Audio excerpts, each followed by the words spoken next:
획일화된 교육과 훈련으로 전문화에 의지하려는 우리에게 AI는 우리가 그토록 싫어하던 방황을 손에 쥐어줍니다. AI가 우리들의 일자리를 위협하는 문제에 대해 책에서는 이렇게 이야기합니다. 인공지능이 한 분야의 전문성을 맡는다면 우리는 그에 맞설 것이 아니라 그 지식들을 넓게 보고 연결시키는 방향으로 생각해야 한다. 가끔 사람들은 어떤 한 분야에 오랫동안 몰두해온 전문가의 길을 선호하는 것 같습니다. 인간이 가진 한정된 시간과 에너지를 생각하면 한 분야에 오랫동안 머물러온 전문가의 길을 선호할 수밖에 없겠지만 저는 그 반대되는 이야기도 같이 해볼까 합니다. 여러분은 어렸을 때의 꿈을 지금도 여전히 가지고 계신가요? 아마도 어렸을 때부터 지금까지 한 가지 목표를 향해 달려온 사람은 그리 많지 않을 거라 예상됩니다. 아직 스스로를 잘 모를 때 결정한 꿈이 커가면서 잘 안 맞다는 것을 깨닫고 나와 좀 더 잘 맞거나 내가 좋아하는 일로 방향을 틀었을 것입니다. 혹은 아직 나와 잘 맞는 일이 무엇인지 찾지 못했거나요. 이렇게 경로를 바꾸거나 방황하다 늦게나마 적성을 찾은 사람들은 한 분야의 전문가, 조기 교육을 통한 천재보다 성공할 가능성이 낮을까요? 이런 문제에 사람들은 지금 이 일을 시작하기엔 나는 좀 늦었나? 라는 걱정을 많이 합니다. 공감이 가지 않나요? 이 문제를 걱정하는 사람들이 많은 것을 보면 사람들은 방황하거나 늦게 시작한다는 것에 부담감이 많다는 것을 알 수 있습니다. 이번 영상에서는 한 분야에서 전문가가 되는 길과 여러 가지 분야를 경험해보고 비교적 늦은 나이에 적성을 찾게 되는 길, 이 두 가지 길을 나눠서 살펴보겠습니다. 첫 번째로 조기 교육을 통해 한 분야에서 꾸준히 실력을 쌓아온 사람입니다.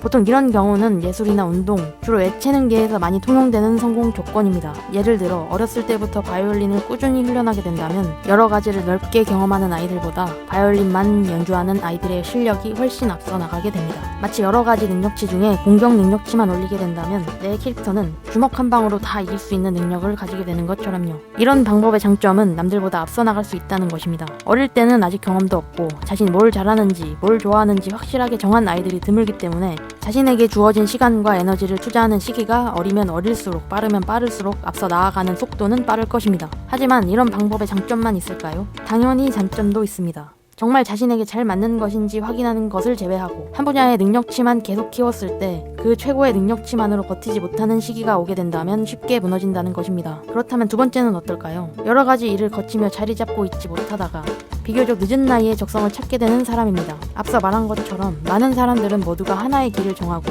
그 분야에 오랫동안 종사하며 전문화를 키우는 길에서 튀어나오게 되거나 방황하는 것을 극도로 괴로워하곤 합니다. 그렇지만 세상에는 굉장히 많은 사람들이 직업 적성면에서 방황을 많이 하고 있다는 것을 알 수 있습니다. 방황을 하다 비교적 늦게 자신의 적성을 발견하여 성공하는 사람들이 예상외로 많고 성공한 사람들의 저서에서도 수많은 방황과 실패를 겪다 성공하는 자신만의 스토리가 있습니다. 하지만 그렇게 늦은 나이에 새로운 도전을 해서 힘들게 성공할 바엔 원래 하던 일이나 계속하면서 전문성을 높이는 게 더 좋지 않나? 라고 말하는 분들도 계실 겁니다. 분명 조기 교육, 일찍 시작한 사람들이 잘 나가는 경우도 많습니다. 그에 관해서 책 늦가기 천재들의 비밀에서는 이렇게 말합니다. 전문화의 길이 성공할 수 있는 분야에 조건이 있다. 정해진 규칙과 패턴이 있는 분야라면 일찍 시작해 쌓은 경험의 양이 일을 할 때 그 분야에서 남들보다 빠르게 다음을 예측할 수 있지만 협소한 전문화가 친절하지 않은 환경과 결합될 때 신숙한 패턴의 경험에 의존하려는 인간의 성향은 끔찍한 역효과를 불러올 수 있다. 쉽게 설명하자면 정해진 규칙이 있는 게임에서는 동일한 패턴을 연습할 때 실력이 늘지만 규칙이 정확하지 않고 예상치 못한 가능성이 많은 환경에서는 패턴이 있는 훈련은 적용되지 않는다는 것입니다. 앞서 살펴본 두 가지 모두 장점과 단점이 공존합니다. 그렇다면 어떻게 해야 할까요? 전문화가 가능한 영역에서 최대한 일찍 시작하는 방법밖에는 없나? 라는 생각이 듭니다. 정해진 규칙, 패턴이 적용 가능한 전문화 영역. 갑자기 뭔가 하나 생각나지 않나요? 불편하고 위협적인 뭔가 하나가 마음속에 걸립니다. AI, 인공지능.